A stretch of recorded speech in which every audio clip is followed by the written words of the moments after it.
এদিকে রেলপথে যাত্রার খবর রাখছেন আমাদের সহকর্মী নিবিড় সাহা। তিনি আমাদের সাথে আরো খবর নিয়ে যুক্ত হচ্ছেন। নিবিড়, একটু জানাবেন কমলাপুরে এই মুহূর্তে যাত্রী চাপ কেমন দেখছেন? কারণ আমরা কিছুক্ষণ আগেই কিন্তু দেখছিলাম যে সদরঘাটে উপচে পড়া ভিড় যাত্রীদের।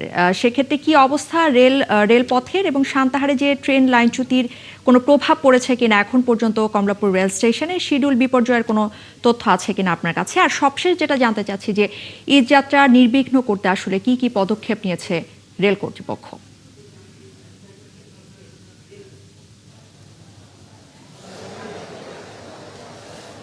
এতক্ষণ সদরঘাটে যে যাত্রী চাপ দেখলেন, ঠিক কমলাপুর রেলওয়ে স্টেশনেও কিন্তু একই ধরনের যাত্রী চাপ, এবং এখানে বলা যায় যে নারীর টানে যারা বাড়ি ফিরছেন তাদের যে উপচে পড়া ভিড় লক্ষ্য করা যাচ্ছে এই কমলাপুর রেলওয়ে স্টেশনে ঈদযাত্রার ষষ্ঠ দিনে।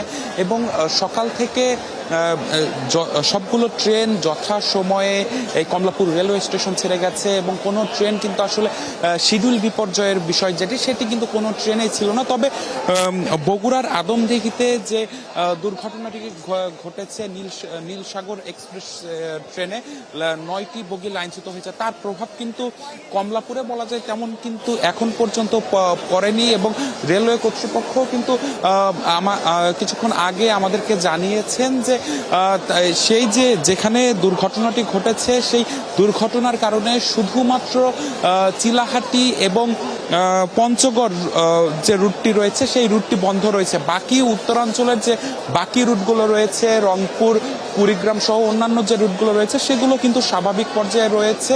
এবং আরেকটি তথ্য রেলওয়ে কর্তৃপক্ষ দিয়েছে, যেটি পঞ্চগড় এক্সপ্রেস ট্রেনের যাত্রীরা যারা রয়েছেন তারা কিন্তু আসলে এবারের ঈদযাত্রায় বেশ খানিকটা তাদের ভুগতে হবে। কেননা তারা বলেছেন যে ট্রেনটি দুর্ঘটনা কবলিত হয়েছে সেটির কারণে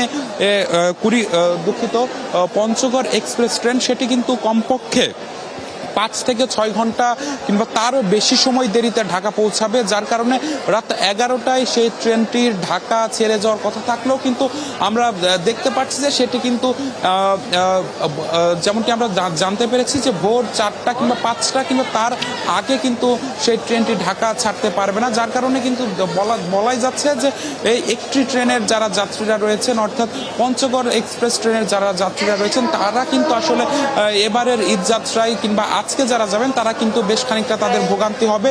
এর ভোগান্তি লাঘবে রেলওয়ে কর্তৃপক্ষের পক্ষ থেকেও কিন্তু বলা হয়েছে যে ট্রেনের শিডিউল বিপর্যয় কিংবা কখন ছাড়া হবে ট্রেন সেই বিষয়ে কিন্তু আসলে যাত্রীদের মুঠোফোনে মেসেজের মাধ্যমে কিন্তু বিষয়গুলো জানানো হবে। তবে সে অন্য রুটের যে ট্রেনগুলো রয়েছে সেগুলো কিন্তু নিবিড় সাহা, আপনাকে অসংখ্য ধন্যবাদ যুক্ত হওয়ার জন্য।